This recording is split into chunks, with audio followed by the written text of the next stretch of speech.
Hola, soy Matías de los dos relojes y en el video de hoy veremos qué contenidos de cursos anteriores necesito recordar para abordar de buena manera las primeras semanas del curso de cálculo en varias variables.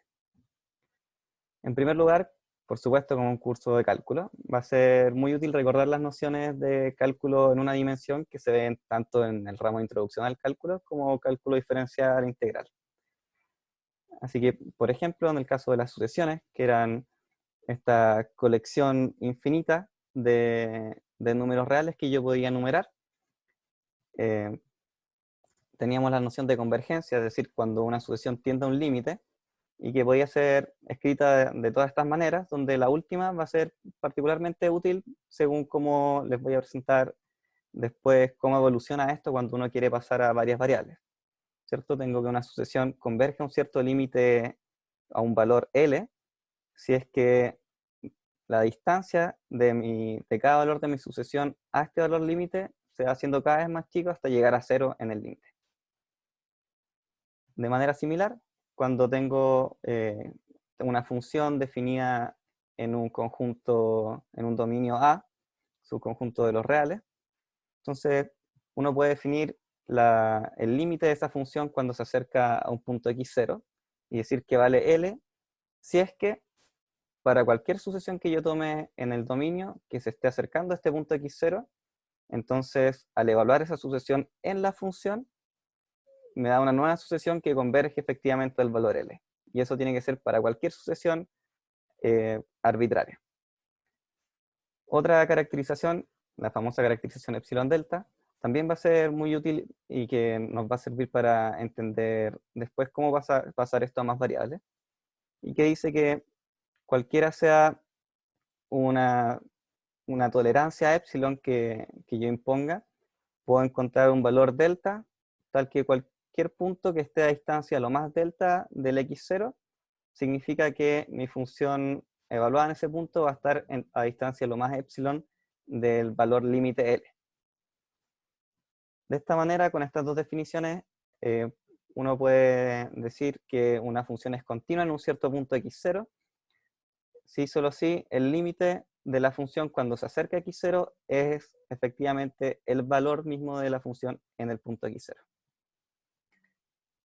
Algunos resultados que son importantes, que van a ser muy útiles, que son resultados de, como ven acá, límites de funciones, son los límites de funciones trigonométricos, seno, coseno, tangente, también los que incluyen la función exponencial y logaritmo, y que son límites que pueden ser relativamente sencillos ocupando regla del L'Hopital, y que vamos a ver después en un ejemplo donde se podría ocupar esto en un ejercicio de cálculo en varias variables.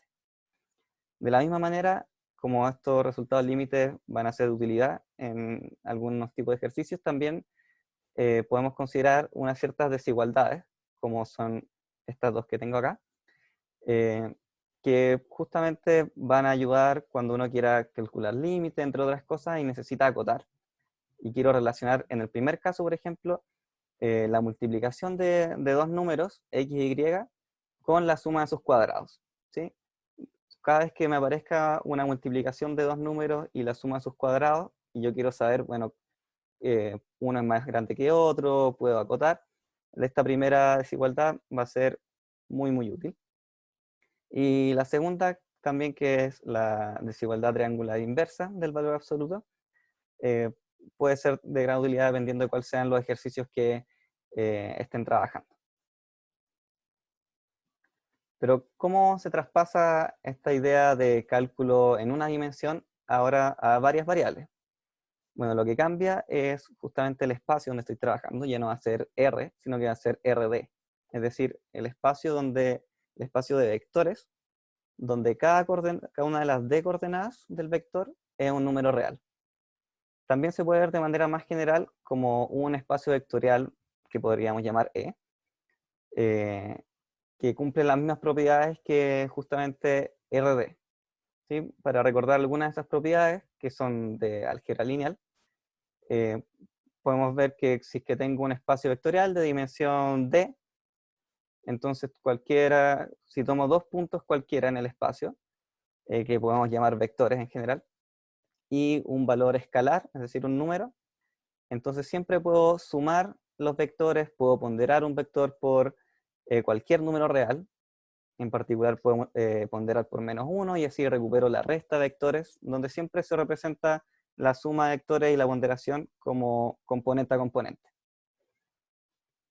También otra definición que se puede recordar del álgebra lineal es el producto escalar entre dos vectores, que se calcula simplemente sumando la multiplicación coordenada a coordenada de los vectores, y que tenía una relación con el ángulo que formaban estos dos elementos del espacio, ¿cierto? Y de manera como un poco particular de lo anterior, si es que calculo el producto escalar de un vector consigo mismo, y le calculo la raíz, me da esta famosa fórmula que es de la norma euclidiana, ¿cierto?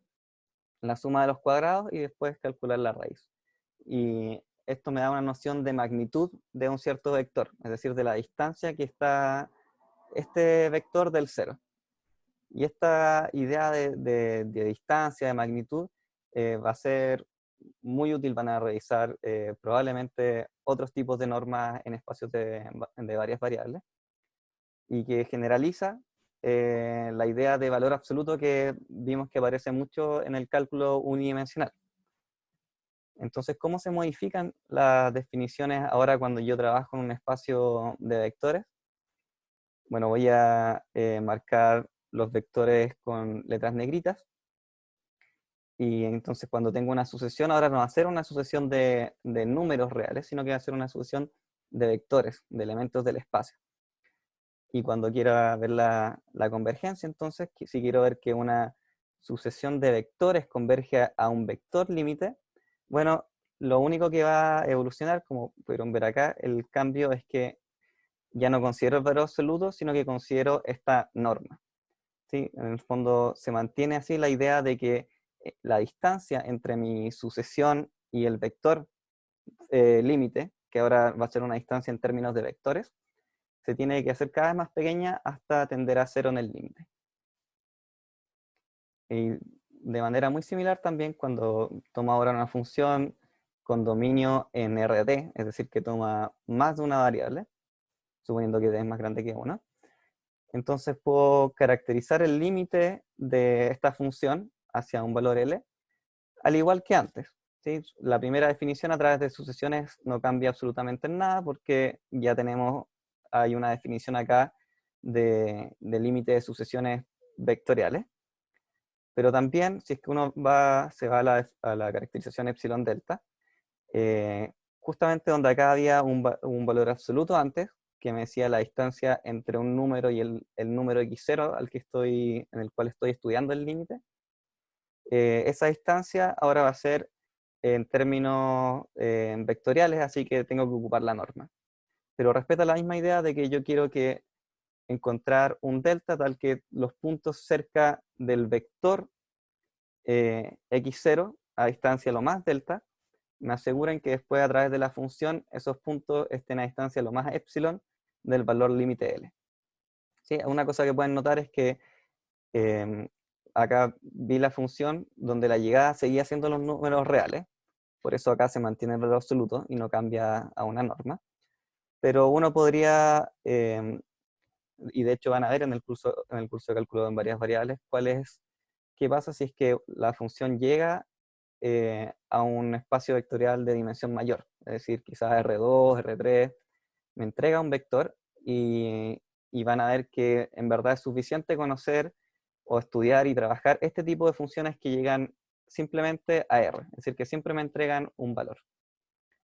Y la continuidad, ¿cómo se vería? ¿Cambia algo con esta nueva formulación? La verdad es que no, porque ya teniendo bien definido la convergencia de sucesiones, el límite de funciones, entonces la continuidad se puede escribir, simplemente aquí cambié la notación a negritas para que quede explícito que se tratan de vectores. Estas cosas son estos conceptos de cálculo que van a volver a repetir y por eso es útil recordar. Se pueden ver, por ejemplo, en este siguiente ejercicio, en el cual veremos cómo se demuestra que el límite que este límite es 0. Entonces identifico primero lo que está dentro del límite como una función de dos variables, ¿cierto? Depende de x y de y. Y lo que vamos a ocupar es la caracterización a través de sucesiones que estaba en la diapositiva anterior. Entonces, podemos ver, por ejemplo, que esta función va a estar bien definida, excepto en el 0, 0, donde abajo en el denominador se anula, y podrían haber problemas. Pero por lo mismo tomamos una sucesión que no pase por el 0, 0 para no tener ese problema, pero que tienda en el límite al 0, 0. Y lo que vamos a ocupar es el teorema del sándwich. Una cosa importante es que si es que esta sucesión de dos variables tiende al 0, 0, como vimos antes que entonces en la norma tienen que ir acercándose al 0, 0, bueno, cada coordenada también va a tener que acercarse al 0 por sí sola. Y eso lo vamos a ocupar. Entonces, para ocupar el sándwich, tomamos el valor absoluto de esta cantidad, ¿cierto? De esta expresión que es un número real, así que tiene sentido tomar el valor absoluto. Eso nos queda algo positivo, y vamos a tratar de acotar por una cantidad que nosotros sepamos que se vaya a 0. Y de esa manera podemos concluir por el teorema del sándwich de que el límite es 0. ¿Qué puedo reconocer en este ejercicio? Bueno, es que primero tenemos el seno de una cierta cantidad y en el denominador vuelve a aparecer esa cantidad. Así que este límite que había puesto antes del seno de x partido en x va a servir acá. Y el siguiente, como acá está el cuadrado, esta cantidad, vamos a querer relacionar entonces la suma de cuadrados con la multiplicación del xn con el in, que también era parte de las desigualdades que había mostrado antes. Entonces, voy a reordenar las cantidades para que sea más explícito cuál va a ser lo que vamos a trabajar, cuál va a ser lo que vamos a dejar por sí solo. Y al agrupar acá, por ejemplo, la multiplicación de el xn con el in y relacionarlo con la suma, me puedo acordar al tiro que la desigualdad me decía, si vuelvo a la desigualdad y lo trabajo un poco, que esto va a ser menor o igual que un medio. Así que la siguiente cota que puedo hacer es inmediatamente eso, acotar por un medio, y al ver que el seno de una cierta cantidad divide esa cantidad cuando la cantidad sigue a 0, como sale acá, el límite de la función univariada del seno era 1.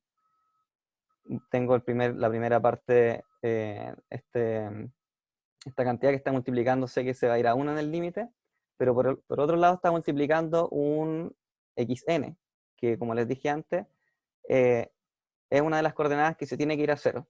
Entonces en el límite me queda multiplicando 0 por 1, lo cual me da 0. Así que finalmente concluimos que al tomar una sucesión arbitraria y evaluarla en esta función, y viendo el límite cuando esta sucesión tiende a 0, la función misma se va a 0. Y como la sucesión es arbitraria, entonces podemos asegurar de que el límite de función de esta cantidad es exactamente 0. Ojalá les haya servido y puedan ocupar esto cuando tengan que enfrentarse a ejercicios similares. Chao.